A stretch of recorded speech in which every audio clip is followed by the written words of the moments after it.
Aujourd'hui, c'est une journée qui commence sur les chapeaux de roue. Ah tiens. Oh, celle-là elle est belle, tiens. Bien joué. Alors, tiens, je pourrais même m'amuser à faire.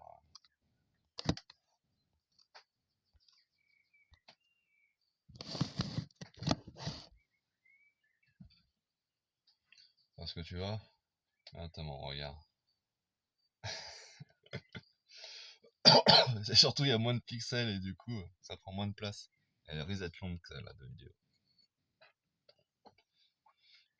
Audrey m'a appelé ce matin. Bon, j'avoue, dans la nuit, je me suis réveillé à 3h du mat. J'avais plein de dialogues qui tardaient dans la tête. Moi qui vis mon histoire avec Audrey et sa famille, je trouve que tout ça est injuste, tout ça. Ceux qui regardent, ils commencent à comprendre.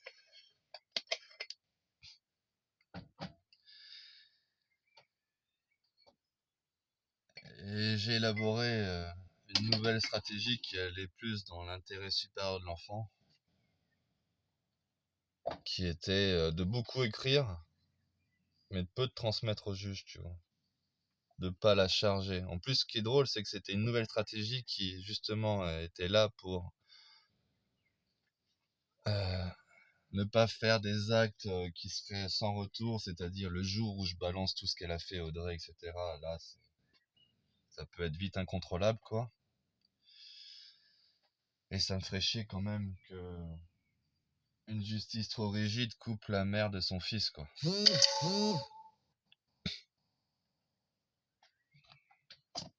Ah bah tiens, elle vient d'envoyer un message à la con.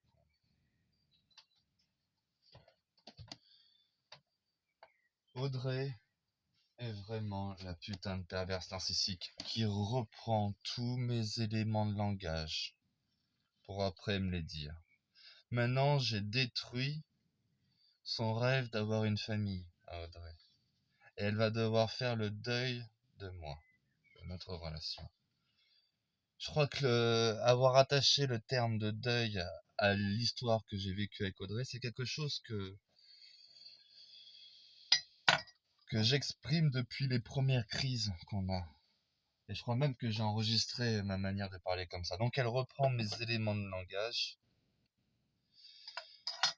elle reprend ma rhétorique, comme un pervers narcissique qui reprend l'argument de l'autre pour renvoyer sur l'autre.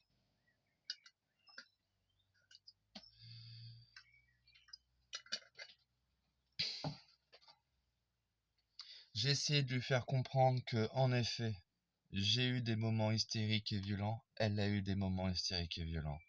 Il se trouve que ces moments hystériques et violents sont survenus avant mes moments hystériques et violents. Et mes moments hystériques et violents, c'est quand je n'ai pas été assez fort pour me tenir et que j'ai été faible et que j'ai répondu de manière hystérique et violente à une injustice qu'elle me faisait vivre au quotidien.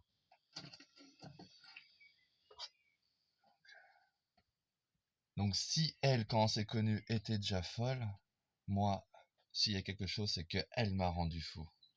J'avais certes en moi un brin de folie, on peut dire marginal, complotiste et tout, gentillet, avec une grosse avération pour l'injustice. D'ailleurs, sur ma chaîne YouTube, on verra que tous les moments où je me suis permis des paroles violentes, c'était dans le moment où je voulais que les injustices soient corrigées, on pourrait dire, soient dénoncées et arrêtées.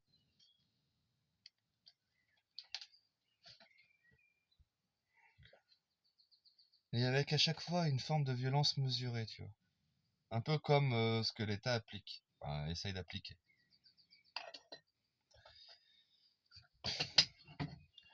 Donc, je me suis analysé pendant des années, parce que je voyais très bien que j'avais une manière de parler trop franche, trop directe, qu'au début je provoque souvent l'attachement, l'originalité. Oh, il est drôle, putain, à chaque fois j'oublie le dialogue.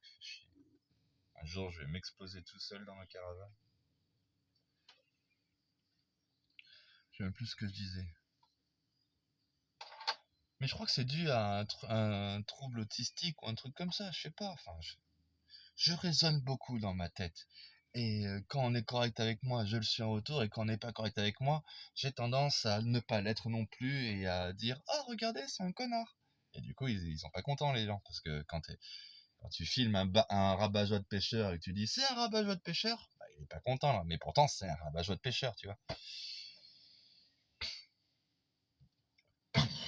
Donc c'est vrai que pour les esprits qui sont pas sages, j'ai un côté irritable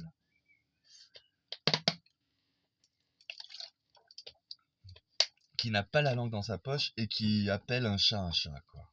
Mais ça a pas plu, hein. Ça a pas plu à beau papa, ça. Donc oui, dans la nuit, j'étais en train de me réveiller, je rêvais encore de cette histoire de mon fils, je pleurais. Je me lève en mode injustice, je dis, et puis j'en ai rien à foutre. J'envoie un SMS à mon beau-père à 3h du mat. Vous méritez tous une paire de claques dans cette famille. Ça faisait 3 jours que j'étais pas rentré en contact avec. Maintenant, bah les couilles, hein, si la justice et les psys sont pas capables qu'un être sain plongé dans ce genre de... C'est quoi là, ils voulaient que je parte de France. Ils veulent que je parte de France. Ah ouais. Et quand je lui dis je veux que l'enfant, elle me fait même pas, je te laisserai l'enfant. Ok. Donc c'est la nana qui a failli tuer mon fils à plusieurs reprises qui va pas me laisser l'enfant. Et c'est le père qui a sauvé le fils à plusieurs reprises de l'inconscience de sa mère, qui maintenant elle se cache. Ah oui, mais j'avais fumé. Fumé ou pas fumé, t'as consciemment voulu mettre la tête à 3 reprises sous le truc, et quand il est remonté et que c'est tout fait, tu dis ah il rigole. Ah il rigole un peu moins, mais allez. Ah, ah, il crie plus. Et les petits. Ni une ni deux, arrête tes conneries, sans déconner, qu'est-ce que tu fais? Et en plus, c'est moi qui lui dis, mais sors-le de là. Parce que les 2 premières, j'étais pas là, et c'était pas la première fois qu'elle le faisait. Parce qu'elle dit, oh, j'ai déjà fait, et rigoler. Donc c'était au moins 3 fois. Elle est peut-être ces 2 fois. La première fois, je l'ai pas vue, mais je crois qu'elle l'a fait 3 fois. Mais peut-être que je me trompe et c'est que 2. Mais en tout cas, c'est plus qu'une fois, ça c'est sûr. Et au moment où je le vois mettre le petit, la face contre le sol, où il voit pas son visage sous l'eau, et que ça reste longtemps, hein. Sors-le de là. Sors-le de là. Il parle plus, il a plus machin. Vas-y, le stress, elle en état de choc direct.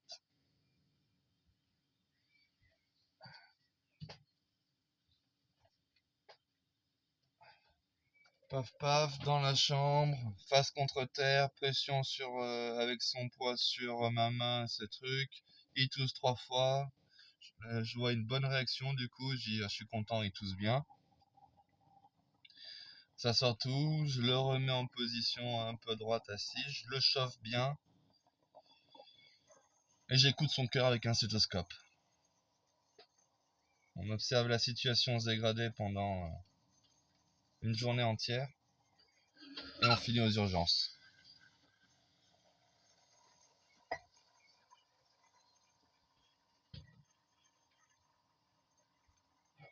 Et j'ai menti au corps médical sur la chronologie des faits pour protéger Audrey.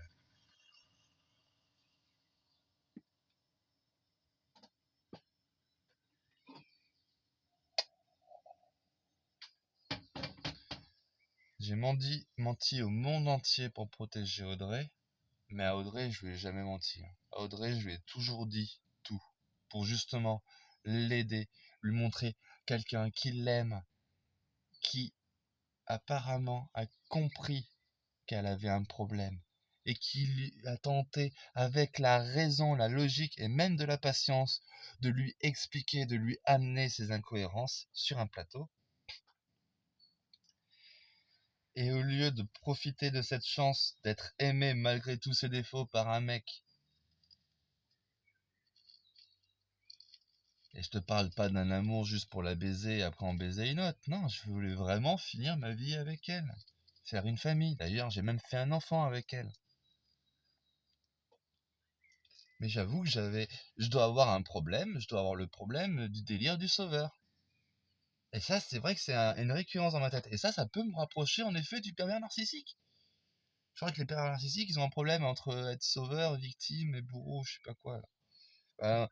C'est vrai qu'avec Audrey, on n'a jamais, ou si, à sa grossesse, à son accouchement, les 3 jours qui ont suivi, on n'a pas vécu le triangle de merde. C'était les 3 plus beaux jours de ma vie.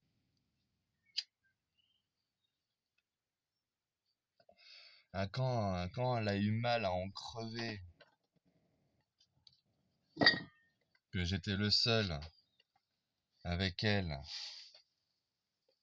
que j'ai pris le risque pour elle, par amour, parce que c'était sa volonté.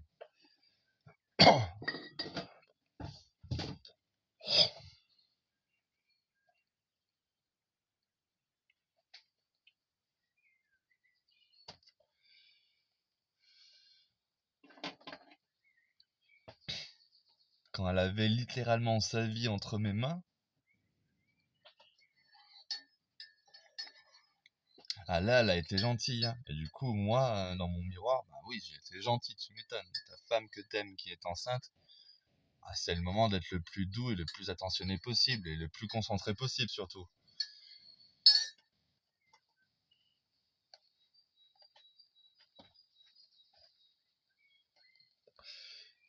Mais maintenant qu'elle a plus besoin de moi, et elle le dit, hein, j'ai plus besoin de toi, tu peux crever, de toute façon, plus tôt tu crèveras, et mieux ça sera. Moins d'emmerde avec son père, en plus il a du pognon, il n'y aura plus jamais de problème d'argent dans ma vie, je serai jamais à la rue.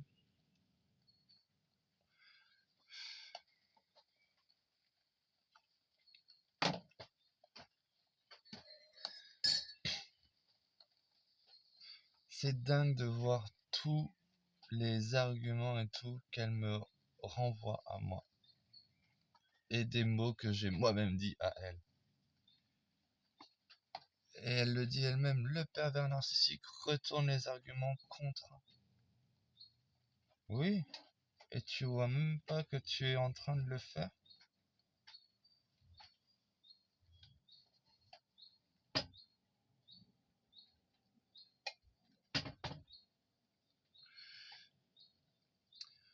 Donc, si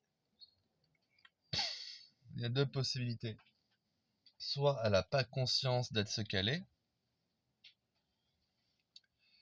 dans ce cas, c'est que pathologiquement dans sa tête, c'est vraiment grave, parce qu'à partir du moment où tu es une mythomane et que tu as l'impression de dire la vérité,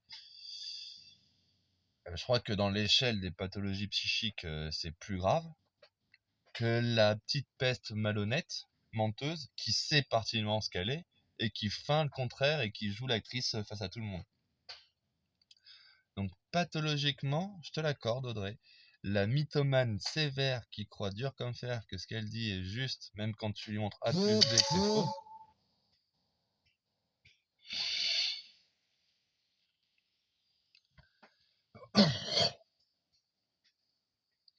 Là, je sais pas comment régler ce problème. Par contre, la malhonnête, ouais, mais non plus, hein, je sais pas comment. Mais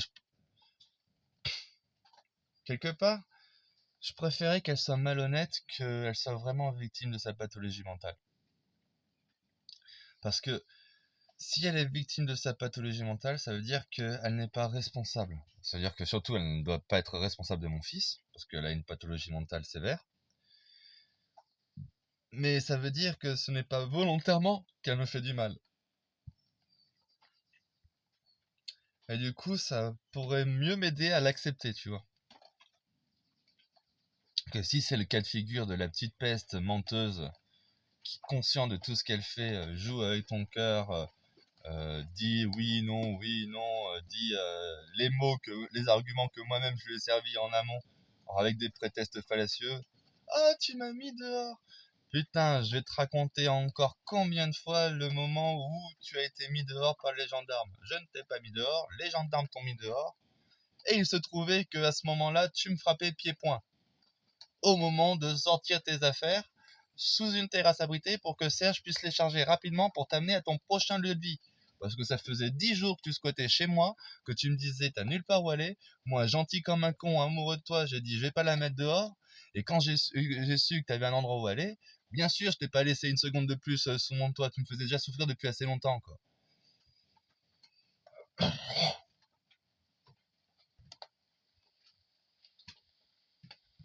Putain. Et n'importe qui est capable de comprendre ça. Et en plus, n'importe qui. Et putain, et en plus, il l'a laissé chez lui pendant 10 jours alors que elle lui racontait son charabia, j'ai rien à foutre de toi.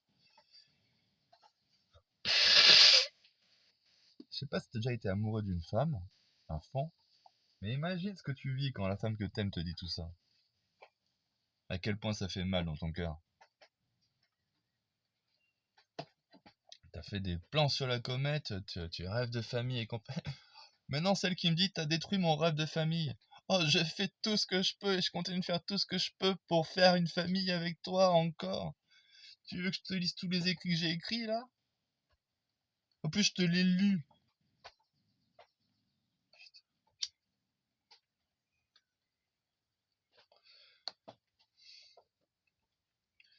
C'est toi, Audrey, qui est là à me dire «Ah, tu es malade mental». Oui, les complotistes sont traités de malades mentaux. Ok, ça roule. J'ai cette maladie mentale. Je suis un complotiste. Et d'ailleurs, j'ai bien compris que pour l'intérêt de l'univers, il fallait ne plus l'être. Et surtout, quand t'es complotiste et marginal, tu n'as plus le droit d'avoir un enfant sur cette terre. Et c'est tout à fait normal. Même si il y a une maison pour l'abriter, qui aura assez de lait pour le nourrir, qui aura assez de matelas pour le faire dormir. Non, si t'as une vie marginale, il faut surtout pas. Même avec tout le confort matériel qu'il y a autour. Donc oui, j'ai cette pathologie mentale, en effet, je l'admets. Par contre, sur tout le délire pervers narcissique, méchant, profiteur, abuseur, menteur, tout ça, non, là t'es seul dans ton bateau, Audrey. Arrête de me faire prendre le chapeau que tu as toi.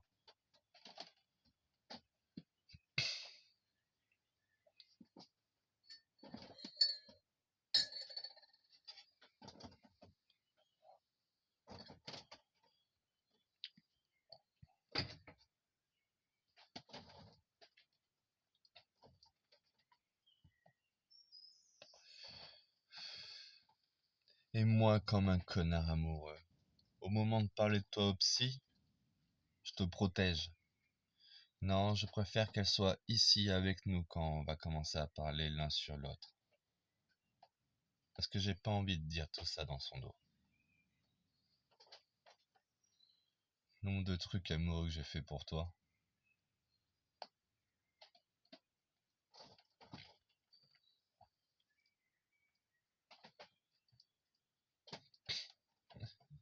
J'ai intimidé un mec qui avait raison face à toi parce que tu lui parlais comme de la merde et qui s'était mis à te menacer. Parce que même dans l'erreur, ben je soutiens ma femme. Je la protège.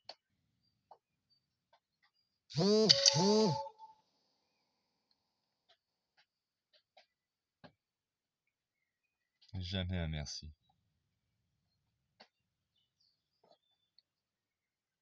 C'est toi qui as brisé mon rêve de famille, Audrey. Je t'interdis de dire l'inverse.